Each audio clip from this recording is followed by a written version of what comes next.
Hello and welcome to another tutorial from AKCP. Today we're going to be having a look at the virtual sensors and in particular the ping command within the virtual sensors interface.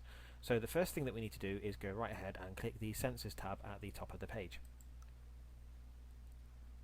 Once we've done that, you then need to click on the virtual sensors at the bottom of the page. You can see I'm already on this page at the moment. Normally you would come through to this page, which is the sensor ports page, but by clicking on the virtual sensors at the bottom it brings you to the virtual sensors page. So we'll choose a sensor port in which to install our virtual sensor, and we'll go to virtual sensor port 2. Okay, once we've done that, we then get the configuration button that appears at the bottom of the screen, and we'll go right ahead and click the configuration button. Okay, and then we need to select our source, and as I said earlier, we're going to be having a look at the ping command. So we'll highlight the ping and then click next. Okay, so the first thing that we've got here now is the sensor name, and what we're going to do is we're going to be pinging one of our SensorProbe 2 units.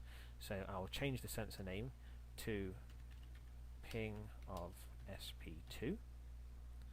The host box below is the IP address of that unit. In this instance that's 10.1.5.11. Then below that we have our normal state value. So if you think of the virtual sensor as an on and off switch, when it's in a normal mode you get a reading of 0, and when it's in an off or high critical status you would get a reading of 1. So we're going to go ahead and leave that as 0 at the moment because we want to be alerted to when it's not responding. Below that we have the description of the status when in normal. Now obviously we don't want that to say normal, we actually want that to say online. And when obviously it's in a critical status, the unit would be offline, so we'll change it to offline as well, and then we'll go ahead and click next. Okay, now we have our polling interval. Now this is how often the ping command is sent to the unit, so it's sent every 15 seconds. We also have the execute the timeout, which is the number of seconds between executing the ping command and receiving a positive response, and how many times it will retry, and it will try 3 times. So we'll go and leave that as it is, and then we will click finish. And let's wait for this page to load up.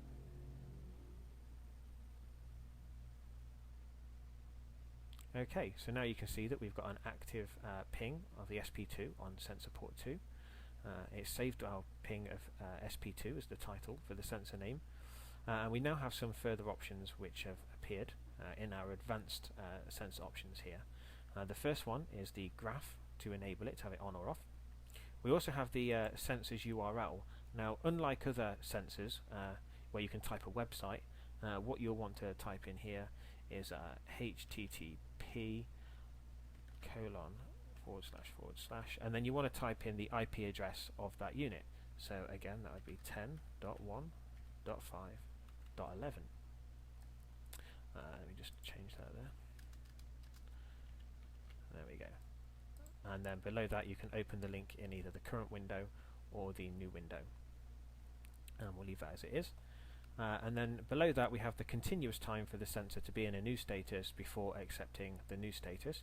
This is exactly the same as how it is in a normal sensor setup, where you can change the values by inputting any numeric value you would like in any of these boxes. And at the bottom we have our enable the calendar, and you can have that on or off. And this works exactly the same way as before, where you can choose the hours in the day and the days in the week in which you would like that sensor to be active or inactive. So we'll go right ahead and click save.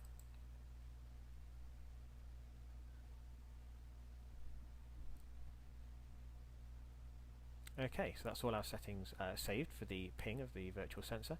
And what we're going to do now is we're going to go back to the summary page,